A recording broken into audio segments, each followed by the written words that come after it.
A continuación, la Comisión Nacional Anticorrupción en el campo de batalla. Clasificación B, bajo supervisión de un adulto.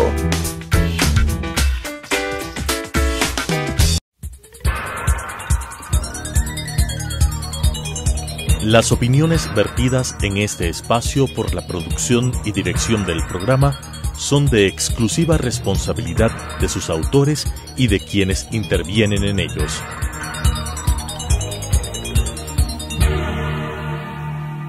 Telesucesos Canal 29 UHF presenta la Comisión Nacional Anticorrupción en el campo de batalla. De tanto ver triunfar nulidades, de tanto ver prosperar la deshonra, de tanto ver crecer la injusticia, de tanto ver agigantarse los poderes en manos de los malos, el hombre llega a desanimarse de la virtud, a reírse de la honra, a tener vergüenza de ser honesto. La Comisión Nacional Anticorrupción en el campo de batalla. Señores televidentes, gracias por sintonizar un programa más de la Comisión Nacional Anticorrupción. En esta ocasión tenemos el gusto de presentar al biólogo Alfredo Luna, que además es un activista de derechos humanos y naturaleza. Él tiene un contrapunto con la Constitución de Montecristi, que realmente le califica como un instrumento hecho para un Dios Rey y para que a su vez se destaque como arma principal el genocidio de nuestros pueblos. Bienvenidos. Tengo el gusto de presentarle a mi amigo, a quien admiro mucho, Alfredo Luna,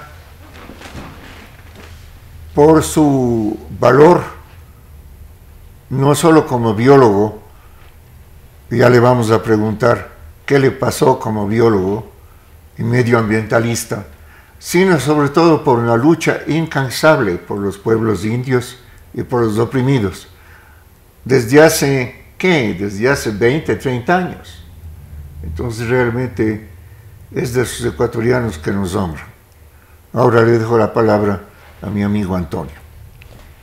Queremos preguntarle cuáles han sido sus actividades dentro de estas 3 décadas en donde pues usted se define como un biólogo y un protector, si se quiere, de los derechos humanos de nuestros hermanos indígenas, ¿no?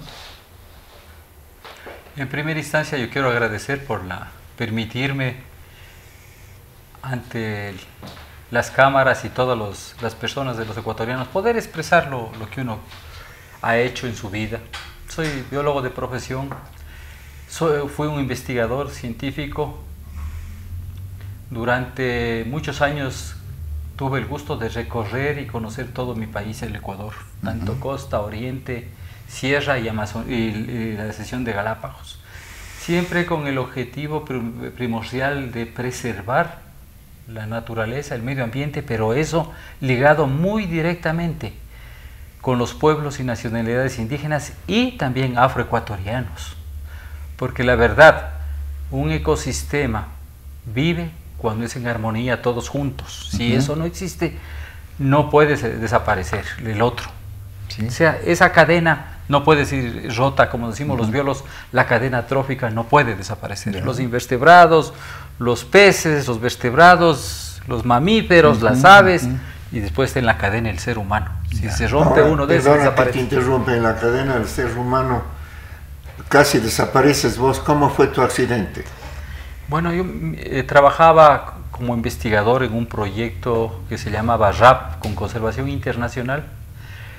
Había trabajado primero en el año 91-92 en ver los remanentes de bosques occidentales del Ecuador, que es la costa, los remanentes. Claro, o sea, estaban devastándose ya. Claro, y para el año 93 planificamos un cronograma de trabajo de hacer una investigación de la Cordillera del Cóndor, que era la zona limítrofe del problema del Valle del Cenepa y todas esas áreas del Ecuador con el Perú.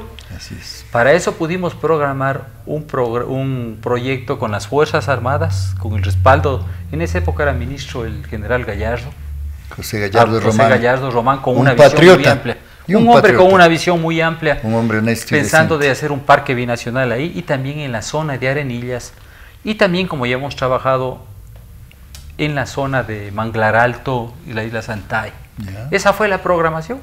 Trabajamos en la cordillera del Cóndor, tuvimos muy buenos resultados con ese apoyo incondicional de las Fuerzas Armadas, porque era una zona de seguridad nacional. Sin la autorización de ellos no podíamos entrar.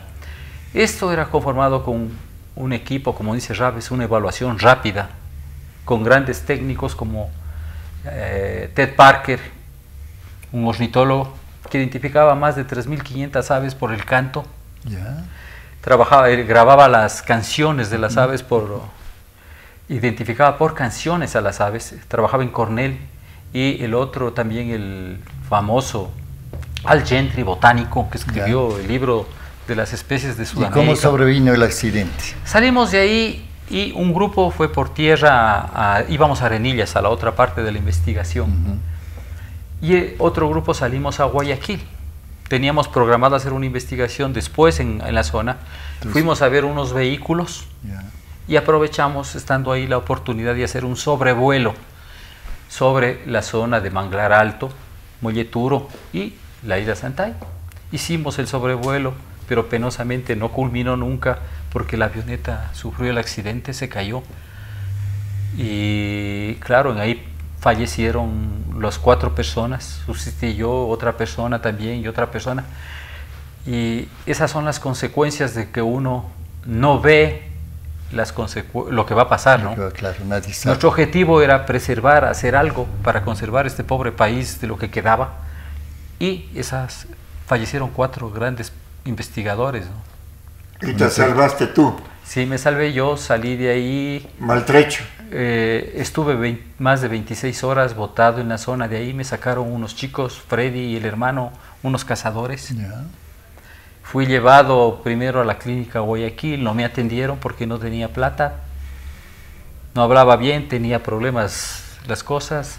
De ahí me trasladaron, me llevaron al hospital Bernaza.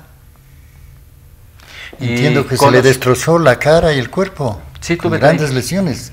Tuve 34 fracturas, tuve un hematoma epidural. Me operaron en Guayaquil, en el Instituto Bernaza, del cerebro. Y después de un tiempo de la operación fui llevado a Estados Unidos y me trataron allá. Estuve en UCLA por un gran tiempo. Ahí fui operado, reconstruida la cabeza, me operaron del cerebro por 2 ocasiones más, de la cadera también una vez, porque mi daño mayor fue la triple ruptura de la cadera. Bueno, ese es ya saben cómo ha dado la vida por país. ¿Tú tienes alguna pregunta, Antonio? Sí. Al inicio del programa hablábamos de el tema vive el rey y su constitución de genocidio. El rey es el tan mentado Correa en este momento en que el país está entrando a hacer las cuentas. Y en cuanto a la constitución del genocidio, es un punto donde se está sindicando a esa constitución que se hizo a la medida del dictador. Entonces queremos que este artículo que usted nos ha dado, usted lo explique. ¿Qué le inspiró? ¿Cuáles fueron sus motivaciones y qué consecuencias sacó? Yo escribí este artículo, primero voy a hacer un antecedente. Trabajé muchos años apoyando al movimiento indígena, no como empleado, sino como biólogo y especialista en derechos humanos que soy. Escribí primero con el movimiento indígena una ley de biodiversidad para presentar en la asamblea. Y en esas cosas de la vida me llegó una carta del 29 de agosto de 2006, firmada por Rafael Correa, de los puntos que él, la carta está aquí, que él proponía. A ver la firma del señor expresidente, porque a veces no se quiere creer las cosas, ¿no? Ahí está. Rafael Correa Delgado. Él proponía al SEDEGMA que él iba a proteger el país, que iba a proteger a las comunidades, que iba a proteger la naturaleza, que ya no iba a continuar en esa explotación irracional, que no iba a seguir sometido por más de 25 años como había estado el Estado ecuatoriano por las consignias del Fondo Monetario, del Banco Mundial y principalmente de Estados Unidos. Y el despojo de las empresas. Y hay algo que me llamaba la atención, dice que los logros que iba a hacer. Queremos decir basta la explotación irracional de nuestros recursos. Queremos liquidar la mercantilización de la naturaleza. Queremos que todas las actividades de carácter extractivista, como la explotación petrolera, la minera, la explotación de bosques, la pesca, entre otros varios más, sean estrictamente vigilados, controlados y ambientalmente. Queremos declarar y mantener efectivamente al menos el 40% del territorio nacional en áreas protegidas, conservar su patrimonio de la biodiversidad del Ecuador. Un patriota, ¿no? Un cambio que para mí, dije, bueno, ha venido un Dios nuevo al Ecuador. Claro, porque eso... Solo un Dios podría ser... Someter la naturaleza, ¿no? Claro. Y claro, y yo vi esta carta y digo, pues bueno, este señor, ¿qué es? ¿Qué se cree? ¿Qué cree que los ecuatorianos? Y eso es lo que ofrece al SEDEGMA el 29 de agosto a las organizaciones ambientalistas. Entonces yo decía, yo no creo en este individuo, no creo, y vi la gente que se agrupó con él, que venían de tales partidos, venían tales, puedo dar un montón de nombres, Carvajal, Yolanda Cacabatze, que eran ambientalistas, ambientalistas que han ido al campo, pero nunca han trabajado como trabajamos los biólogos en el campo, y apreciamos la naturaleza y compartimos y vivimos con los que viven en la naturaleza, como son los indígenas o la gente que ha vivido por generaciones ahí, que conocen y respetan más que nosotros. Y viven de eso. Claro. Es su casa, es su almacén, está ahí todo. Entonces yo creí que este hombre no era verdad lo que iba a hacer. ¿Un demagogo? Para mí no. No demagogo. No, ¿Político? No. Peor que político. ¿Qué entonces? Porque solamente esto podía ser Dios. Un Dios, un rey o un fascista. Bueno, y entonces, ¿cómo se complementa esto? Se complementa esto... Para que el público vea ya. Para que el público vea... Nos interesa eso. Le voy a hacer ver algo que tengo acá. Yo, en ese trabajo con el movimiento indígena, nosotros fui parte con la CONAIE en presentar un proyecto de constitución donde no era presidencialista, donde se respetaba la plurinacionalidad en armonía con la naturaleza. No lo que dicen ahora del suma causal, el derecho a la vida. No. Es muy diferente el respeto a la naturaleza. Entonces yo reviso ese proyecto de constitución. La leo 7 veces. Claro, parecía una novela. La actual. Sí, una linda novela, el derecho a la naturaleza. El neoconstitucionalismo. La Pachamama. El suma causal, la Pachamama y todo lo demás. Bien bonito, bien ordenada, 444 artículos. Pero cuando ya leo muy bien claramente, me cercioro de lo que le pasa al Ecuador. Como biólogo que había trabajado en todas partes del país y teniendo la información real, el Ecuador hace 100 años era de esta manera, con los bosques. Y la información que teníamos era solamente hasta 1996. Y comienzo mi artículo escribiendo y explicando qué es lo que le quedaba al Ecuador de biodiversidad, de bosques, no de remanentes, porque hay que identificar claramente que es un remanente y que es un bosque. Claro. En este artículo yo escribo el 1% queda de bosques primarios, porque yo trabajé un año en identificar y están ahí las publicaciones. ¿Qué pasó con el 99%? Se lo comieron, lo devastaron, sembraron palma africana, explotación maderera, la cuestión agrícola y todo lo demás. Toda la zona, como ustedes pueden ver, eran en la costa, era antes manglares, Antelena, todo eso desapareció. En la sierra, costa interna, pues, sí, en la sierra no quedaban más de 1.200.000 hectáreas, entre comillas, de remanentes de páramos, donde nace el agua. Y ponían en esa constitución el derecho a la naturaleza, el derecho al agua es un derecho humano. Entonces yo me preocupé de eso, de la Amazonía, con la explotación irracional. Sí, hay los bosques, pero la naturaleza, la biodiversidad no es solo bosques. es en conjunto con las especies que existen de flora y fauna, los invertebrados y el ser humano y todo lo demás. No son solo metros cúbicos que calcular. Los 3 reinos, ¿no? Claro. Entonces yo comencé revisando la Constitución y decía, sí, claro, el derecho a la naturaleza, vamos a proteger los derechos a la naturaleza. ¿Pero qué encontraste tú? Cuando encuentro, y llego después de hacer esta introducción, y encuentro que el artículo 407, repite, 407 107 de la Constitución, ¿qué es lo que dice? De las zonas intangibles. Y yo recuerdo ahí la creación de la zona intangible, como está en el documento, de la creación de la zona intangible en el año 98 por Yolanda Cacabates como ministra del Ambiente, que no existía en las 7 categorías de áreas protegidas, no existía la zona intangible, como dice su nombre. Y crea una zona intangible en el Yasuní, porque esa era la proyección de lo que pensaban en el proyecto IRSA, el anterior proyecto IRSA de qué quería hacer eso, la explotación maderera, petrolera, proyecto IRSA, donde iban a hacer las vías de carreteras y todo lo más. Y eso es lo que yo veía que iba a ser esta Constitución, y pasado 11 años ha pasado eso. Entonces, yo veo el 407 y pongo el ejemplo ahí de lo que pasó en el Yasuní. ¿Qué pasa en el Yasuní? Crea Yolanda Cacabace una zona intangible por acuerdo ministerial, y Yamil Magual también, pero sin límites. Yo decía, una barbaridad jurídica de estas no puede existir. Claro. Yo compro un departamento y no tengo los límites del departamento, claro, pero se creó. Y después se hace la delimitación. Y después viene con la aprobación de esta Constitución el plan A, plan B de la creación de la protección de la zona de la protección del bloque 31. Claro. Entonces yo cuando leo esto de zonas intangibles, la CONAIE había mandado cartas anteriores, Luis Macas como presidente de la CONAIE, y también Marlon Santi después, diciendo que no los van a meter a los indígenas en grandes jaulas. ¿Por qué? ¿Qué? Crear una zona intangible. El Yasuní, 2 millones de hectáreas que eran reconocidos por Rodrigo Borja en el año 92. Para que el público entienda, ¿qué es una zona intangible? Una zona intangible es dentro de una gran área, como estaba explicando el Yasuní, tienen 2 millones de hectáreas.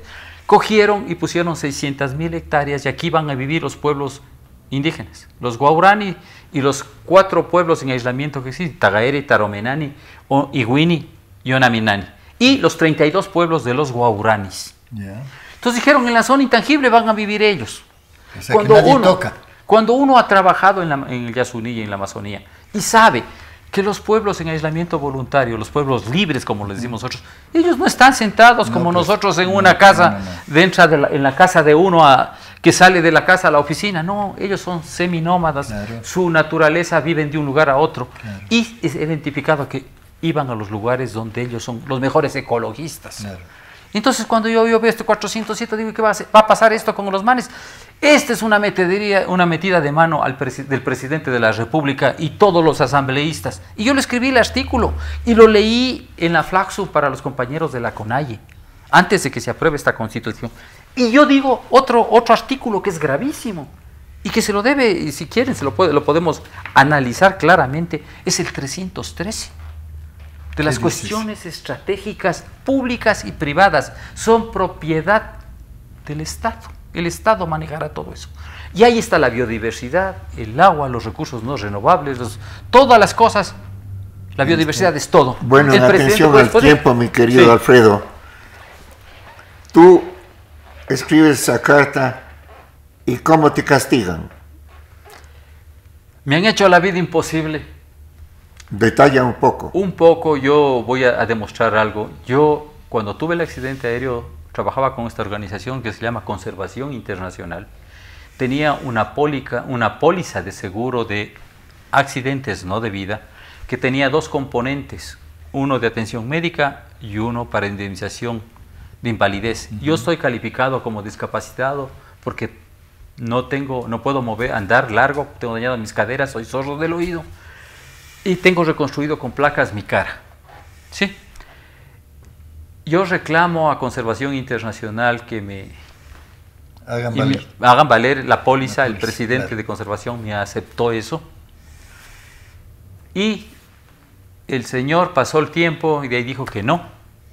Yo reclamé a la Defensoría del Pueblo. La Defensoría del 2001 me dio, y el 2002, 2 resoluciones para que se ahí cumpla. Imposible hacerla cumplir. Se cambió la Constitución en el 2008, el defensor del pueblo, Fernando Guterres, dio unas medidas de cumplimiento obligatorio, 215, numeral 2 de la Constitución, que tiene que aplicarse. Estaba publicado en el registro oficial y todo. Y llega una carta del señor presidente de la República, tengo la copia de la carta. ¿De qué presidente de la República? Rafael Correa. Ya, eso hay que nombrarle.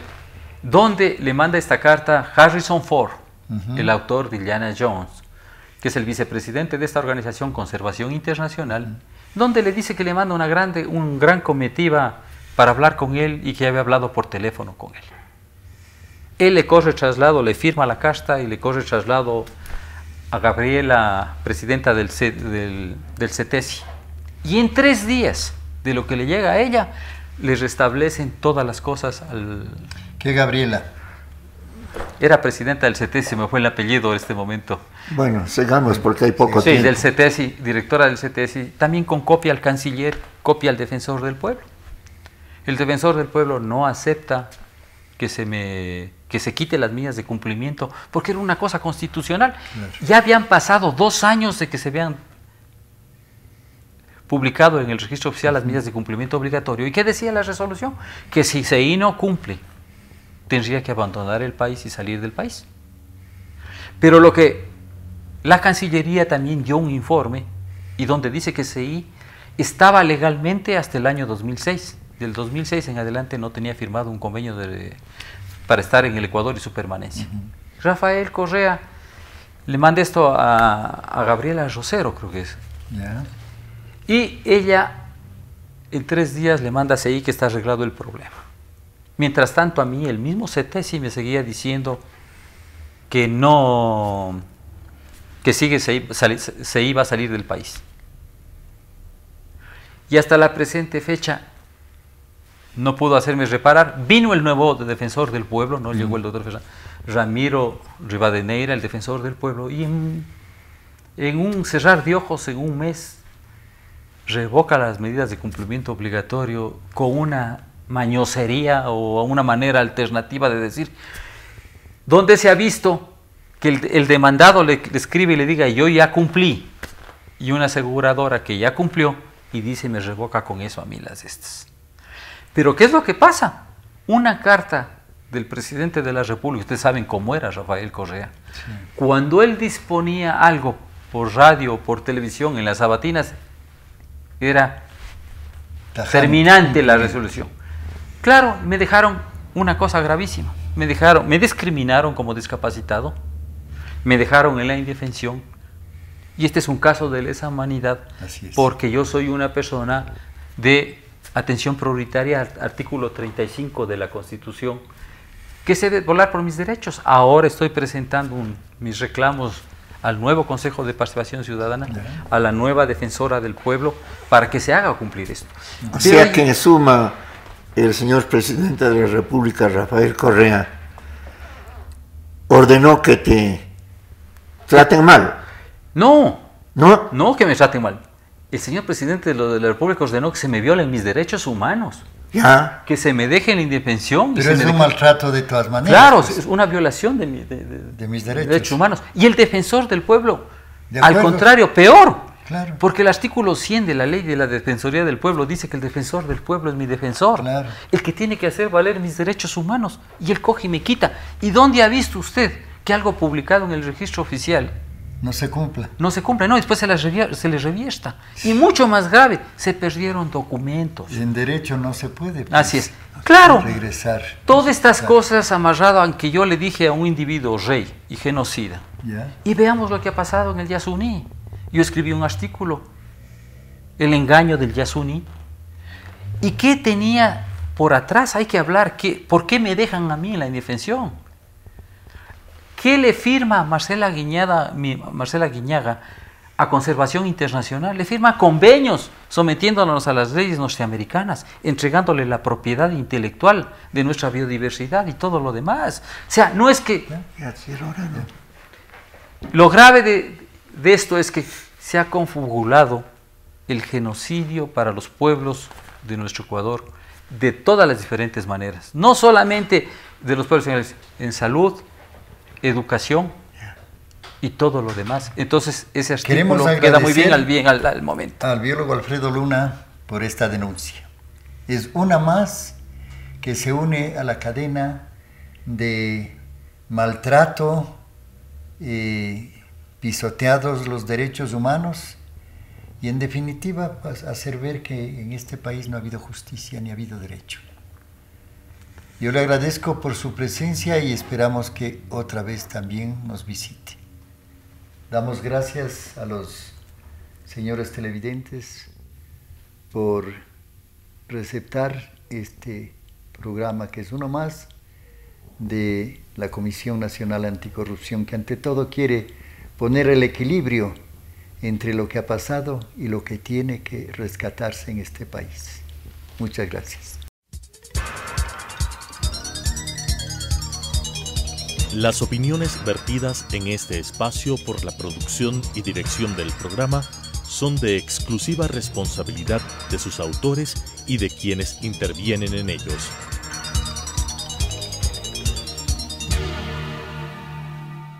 Telesucesos Canal 29 UHF presentó la Comisión Nacional Anticorrupción en el campo de batalla. De tanto ver triunfar nulidades, de tanto ver prosperar la deshonra, de tanto ver crecer la injusticia, de tanto ver agigantarse los poderes en manos de los malos, el hombre llega a desanimarse de la virtud, a reírse de la honra, a tener vergüenza de ser honesto. La Comisión Nacional Anticorrupción en el campo de batalla.